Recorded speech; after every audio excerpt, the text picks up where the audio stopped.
Welcome to The Freight Break with your host, Dan Lindsey, the podcast that cuts through the noise of the trucking industry. We're talking real conversations, real relationships, and real insight that keep the wheels turning. Hello, everyone, and welcome to this week's episode of The Freight Break, the flagship podcast of the Broker Carrier Summit, the BCS Freight Network, and your go-to podcast for navigating the logistics and transportation industries. I am your host, Dan Lindsey, and each week we bring you insights from industry experts to help you win the freight game. We've got a great show lined up for you today. Before we get started, let's go ahead and kick it over to TIE Software. Meet TIE Software's workflow automation, built to help LTL and FTL freight brokers boost productivity. Use custom prompts to automate repetitive tasks like status updates, carrier changes, and shipment alerts right in the platform. Manage operations with automated scheduling, carrier management, and real-time updates. Workflow automation removes bottlenecks, freeing you up to grow your business. Best of all, it's easy to set up and use. No coding or tech skills required. Choose your workflows and TIE does the rest. Book a demo today and see how TIE makes efficiency happen. All right, everyone. Super excited to break it down today with my good friend, industry colleague, BCS OG, fellow BCS OG, Robert Bain, the strongest man in logistics. Give it up for Robert. What's going on, brother? How are you? I'm doing well, my friend. How are you? I'm good. Life is good. Life is stressful, but I like that. More money, more problems, as they say. But no, I mean, things are good, man. I actually was talking with some friends the other day as I was recording. We were talking about just like pressure and like life, right? Like we're all in our like late 30s, early 40s. And I think this is where I appreciate the most that term pressure is a privilege. And so yeah, very much feeling that right now. And it's pretty awesome. Yeah. And you don't really appreciate it until it's gone, right? Once the pressure is gone, after you've been under it for a while and you look around, right? And you're like, what am I doing? Like what? You know, it's almost like you get used to that. A bit, yeah. I mean, again, we'll talk of as it's recording. Like, you know, I just a few weeks ago, you know, took my first shot in competition, a 1,200-pound squat. Like, you're talking about some pressure. Whew, boy. I mean, my knees hurt just hearing you talk about it a few weeks ago when you were telling me about it. Yeah, but again, there's pressure physically from the actual act, but then, you know, knowing that, hey, like 40 people maybe have ever even tried this in a meet and less than 20 have ever been successful. So it's one of those, like, definitely can feel that and know, like, now that it's definitely not a strength issue, it's more of a technical thing. It's like, yeah, I could definitely, there is part of the pressure there. There's the pressure of work, of life, of, you know, raising kids and grandkids. Like, so it's, again, I come back to that. It is awesome because, like, there is a past me that prayed for this kind of stuff. So. Yeah. Well, and it reinforces to me, we've had a couple of conversations here and there in the last few months, but they're normally work conversations. So it's good to actually like connect and reconnect with you and find out what's going on in your life. What else has been going on at GLCS? Great question, man. I mean, world domination that's always the focus. But you know, we haven't pivoted our focus. Our focus has always been, you know, and it's this cliche, but like our clients, the service them, but really that's what it is. Like, this is a time, you know, with our focus being on technology and the technology that surrounds, transportation, logistics, supply chain, and those entities that serve it. We're in a time very much where we want to do more with less or more with the same when it comes to headcount, right? And so how do you do that? You make people more efficient, you give them better tools, and you educate them on that. And that's part of what our renewed focus has been on how do we do that. And that's awesome for me because I do run our partnerships at GLCS. And so making sure that we have the right partners, we have the right tools in place we can show to our clients, that we understand them. And so we're educating ourselves as well as those that use them or look to use them. And they look at how do these things play together, whether it's going to be operating systems, whether it's going to be support platforms. You know, I think of things like, you know, Trimble and McLeod and Alvis and Upwell, you know, Greenscreens, now Triumph Intelligence. So all these folks, some of them are partnered with BCS, some are not, but there's all these different folks that they support the industry. And so how do they play together, and how do we make sure that and if they don't play together, how do we try to make them play together? Like, how do we put this together? So or how do we at least coexist, you know, in the same ecosystem together, right? Exactly. And so I love putting that puzzle together. I think one of the things that we're going to be talking about for a while, much longer, I think, than any previous technological innovation is AI, right? I think it's past buzzword status. It's very much into our lexicon, as well as like people are utilizing it. They utilize a variety of ways, like from making memes to your social media prompts to, I mean, to be fair, like I've got it doing some work for me. I mean, on the side right now, which is actually kind of cool. We're building out AI in the background of our processes to help us move more efficiently behind the scenes. And I think that's wonderful. I think what people need to do is a couple things. One, they need to understand that it's here to stay. So, I think it's different than like blockchain or autonomous vehicles or some other things that like definitely got some traction, but didn't necessarily get as far as it needed to.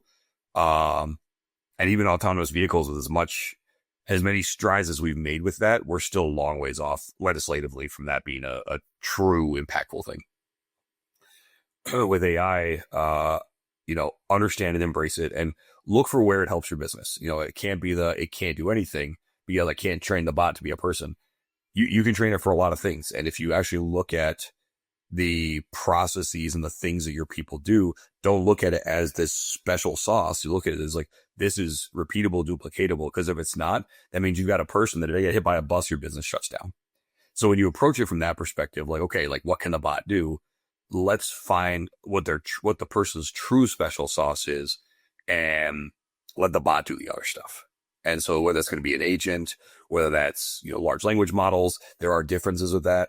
And then also looking at like machine learning, because machine learning is different than AI, and people need to understand that. I think those at the surface are used very interchangeably. I was actually talking about this with some other folks yesterday, Monday.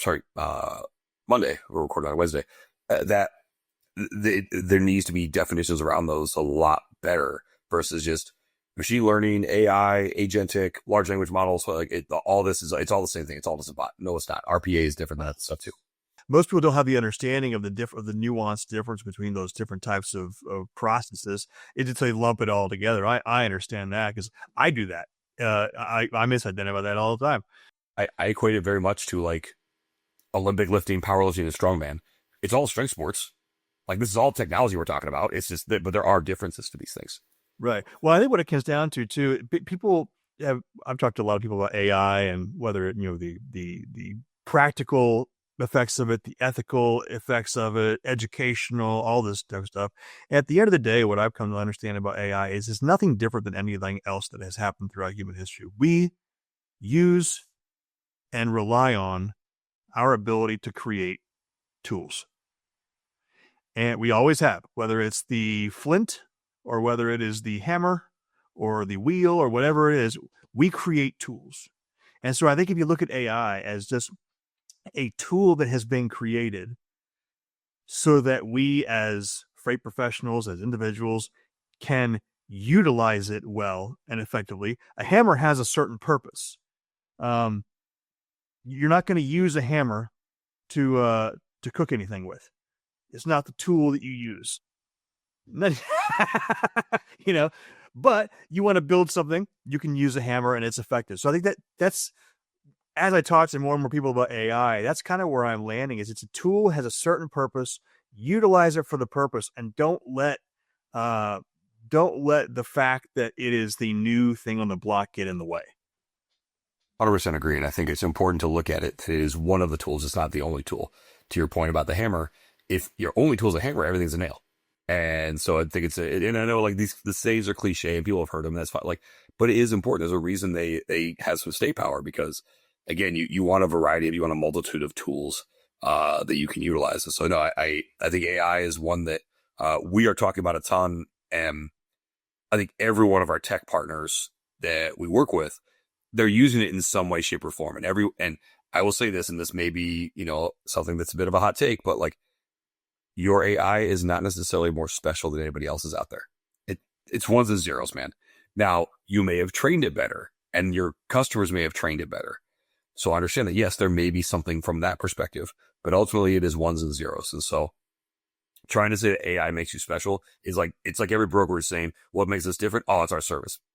No, it's not. Because if it was your service, then you'd never lose business and you would always be, growing at a 20% clip. Like, it's not the differentiator. Well, honestly enough, and oddly enough, that takes us back to the entire point of what the BCS is at the beginning. Because at the end of the day, it doesn't really matter as much what tech platform you use. It doesn't really matter as much which factoring or which tools you use. It comes down to, at the end of the day, you are the difference.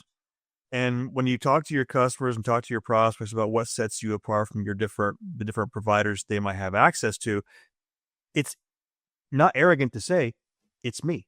I'm the difference, because I'm going to take a personal approach or an intentional approach to your business that other people will not take. And you can use AI to facilitate that. Absolutely. And I think that the companies and the individuals that do that are going to find themselves way ahead. 100%. And that's really what, again, we come back to our focus is, talking to our customers about where does it play? And especially if you are tepid about it and you are not sure about where to work with this, where does it start where there is a lower risk, high reward? Ultimately, there is high reward in utilizing technology. Always has been, always will be. But there is high risk when you utilize it either unknowingly, ignorantly, or even maliciously. Like there is risk involved. And so, I say this a lot to our clients, do not get mesmerized by the shiny object. And so that's a lot of what my role is showing where the tarnishes are, so to speak. But again, but that's, it's not my goal is to just point out, oh, here's where your product sucks. It's like this is where it's going to play well. This is where it's not. Like if you are looking at I'll use our friends at Green Screens and Triumph Intelligence, right? Amazing product. I sing their praises to the heavens. But if I brought them to a fuel hauler, it's not going to be as impactful as it will be to a probably $2 to $4 million a year dry van focused brokerage. Those are two totally separate businesses and models, and the same product goes in, and one's going to have major impact and one's going to have almost none.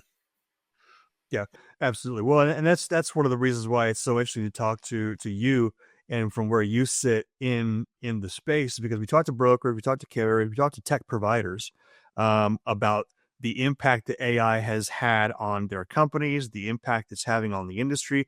From where you sit and from where GLCS sits at being a tech consultant, how has AI changed the way in which you have conversations with your customers? It enters it. It's been every conversation I've had for the last 18 months, which is great. And because I know it's coming, so we can look at it. We look at all the different ways that it's going to impact. And it's more and more, it's getting away from the, oh my gosh, the machines are going to take my job, into, what else can we do with it? Like, as I've looked at different things, like I've gone everything from, just ChatGPT, right? The free version. I've done everything from budgets to, literally mapping and routing for road trips to, tattoo ideas. I mean, like all these different things to memes. Like my favorite one, by the way, was prompting it to give me a picture of Sauron from the Lord of the Rings sister, but she's from Florida. Was amazing. Wow. It was like, it's one of my favorite things. I would love to see that. I will send that to you because it is one of my favorite things I've gotten from ChatGPT. Florida woman, Sauron's sister. Wow. Yes. So, and it's funny because I sent it to some of my friends from Florida. Like, yeah, she's definitely from Dade or from Broward or from Jacksonville. They're picking which county she's from. And I'm like, this is great. Well, let's dial in on a certain county in Florida. Well, I don't know what the county is, but I'm going to say Orlando. Orlando's Orange County. That's what it is. Yeah, of course it's Orange County. But yeah, Orlando, Florida, BCS coming up here in a couple of weeks. How excited are you? On a scale of 1 to 10, probably 9 3/4. If Nice. you know, you know. If you know, you know. No, I'm very excited, man. I love Orlando. Orlando's one of my favorite places. For those who don't know, I am a massive Harry Potter fan as well as a massive Lord of the Rings fan. So Universal is one of my spots. I love going there. I go as many times a year as I can. So when you put that together with BCS, something certainly I'm passionate about, and then all of our industry friends coming together, as well as some other folks that are going to be there that I'm very excited to be with. I could not be more excited, from the content we're going to have, to the breakouts, to the networking, to even to the fun stuff. I mean, gosh, the Battle of the Bands, like all these things that we're pulling together, as well as some surprises. I know we're not going to reveal those yet. I'm could not be more excited. Yeah, same, brother. It's going to be a great time. You know what's been interesting to watch over the last 2 years, 2.5 years man. now? 2.5 years.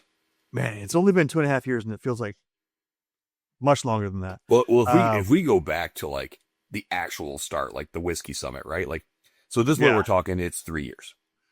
A little over 3 years. Right. Correct. Yeah. Because you and I were talking in San Diego at the Whiskey House. It was you, it was me.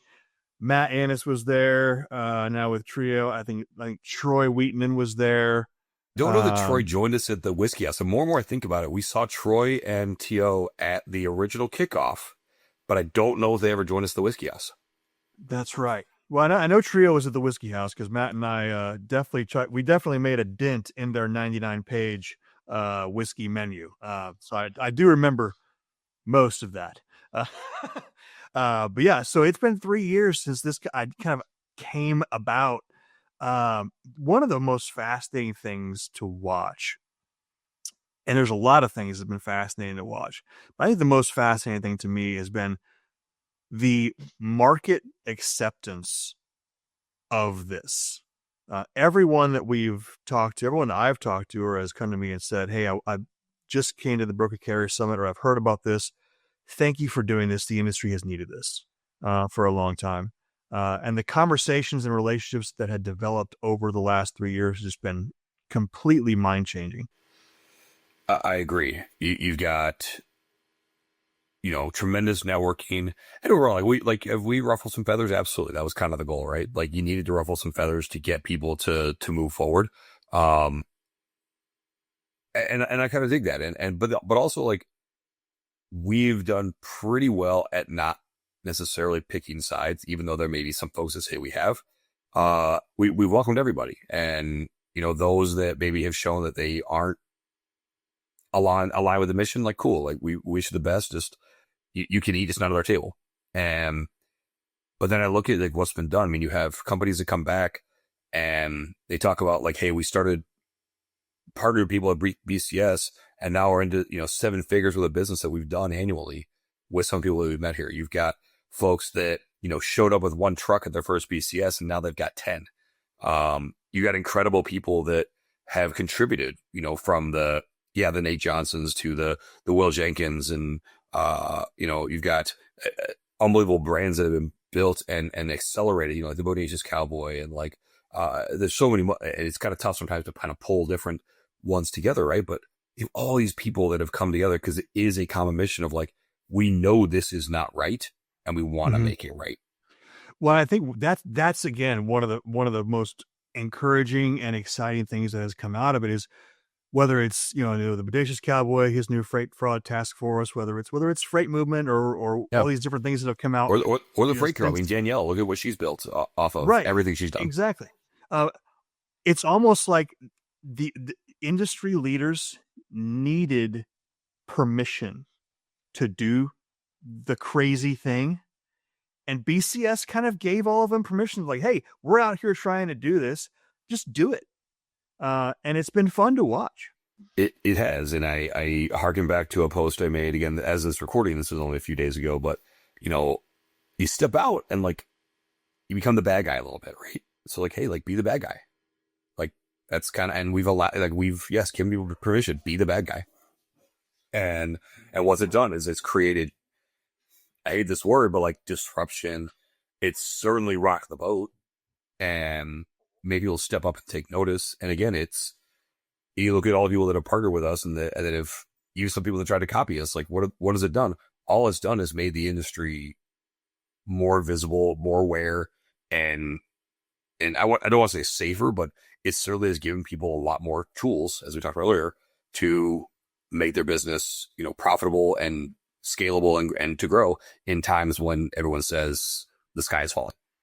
Yeah, absolutely. Well, one of the things that's been really humbling and really heavy actually is as the profile of the BCS grows, obviously we're diversifying now, we're branching out and doing different things. We have the summits now, we have the our first international event, the Cross Border Connector, happening in February, focusing on cross-border operations. We have the BCS Freight Network that's undergone a lot of transitions and is now free to the public to use and be members of. To Freight Talk Media. There's the footprint and the influence of what we have built is growing. And with that, I'm not going to quote Spider-Man, but I'll quote Spider-Man. The level of responsibility that we have now in the industry grows with that footprint.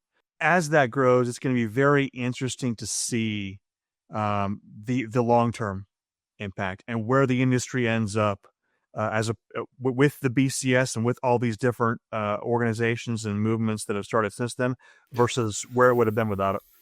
No, I agree. And to your point of quoting Spider-Man, I mean, with great power comes great responsibility, and there is a responsibility to steward the early part of the BCS, the current, and the future.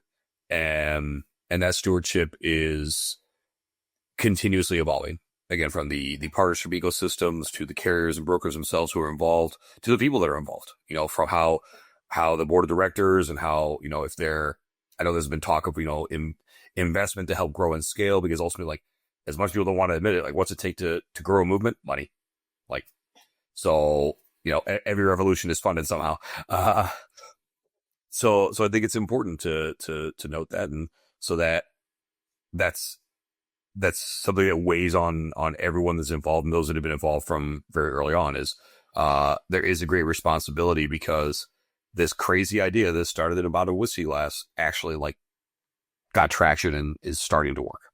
Yeah, absolutely. Well, and it's again, along the way, one of the things we've said from the beginning, brokers and carriers need to own their shit, right? We also, as an organization, need to own ours. And this has been a growing year for us. And with a lot of rapid growth comes a lot of growing pains. We had to own a lot this year, whether it's communication issues we've had with sponsors, whether it's coordination and logistics when it comes to some of the things that were going on in Indy and planning. Our team is now grown. So now we have intra-team dynamics that we have to navigate.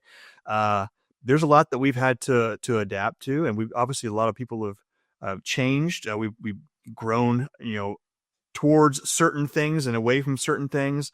There's a lot, and it's been a really fun ride, but I think a lot of changes is the norm in a movement like this.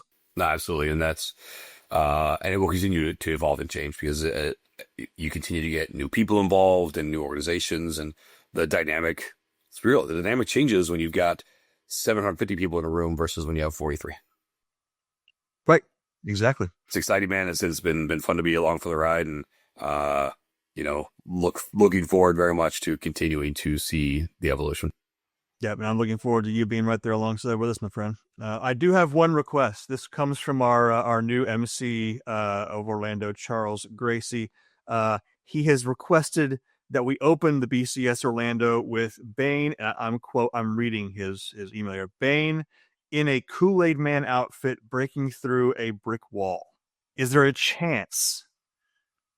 We are going to literally be in week 1 of prep for, and I hate saying this every time I'm getting ready for a meet, but at this point, with the level I'm at, it is the biggest meet of my life. It is also a meet where I am actually putting on about 30 pounds to get ready for this meet, because we will take a shot at the all-time squat record. We will just have to kind of see. I am not saying no, but I'm not fully committing to that yet. I'll put you down as a maybe. Yeah, firm tentative maybe. All right. So if you want to see whether or not Bain actually does run through the brick wall or the brick whatever we have up there, join us in Orlando. You'll find out whether or not that happens. It's still a good chance you'll see my shirt off at least. I'm counting on that. We're having a battle of the bands, and I'm fully counting on that. I am waiting for like some type of like acoustic version of Going Down for Real being played by someone and being demanded I take my shirt off again. It's like Manifest 2.0. Let's go. Yes. So, all right, Bain. Well, always a pleasure, my friend. Look forward to seeing you very soon. And you take care. Yes, sir. All right, well, that's our show for today, everyone. Thank you very much for listening and tuning in. Also, be sure to head over to brokercarriersummit.com to find out what's going on within the BCS Freight Network and to sign up for the next Broker Carrier Summit or an event near you.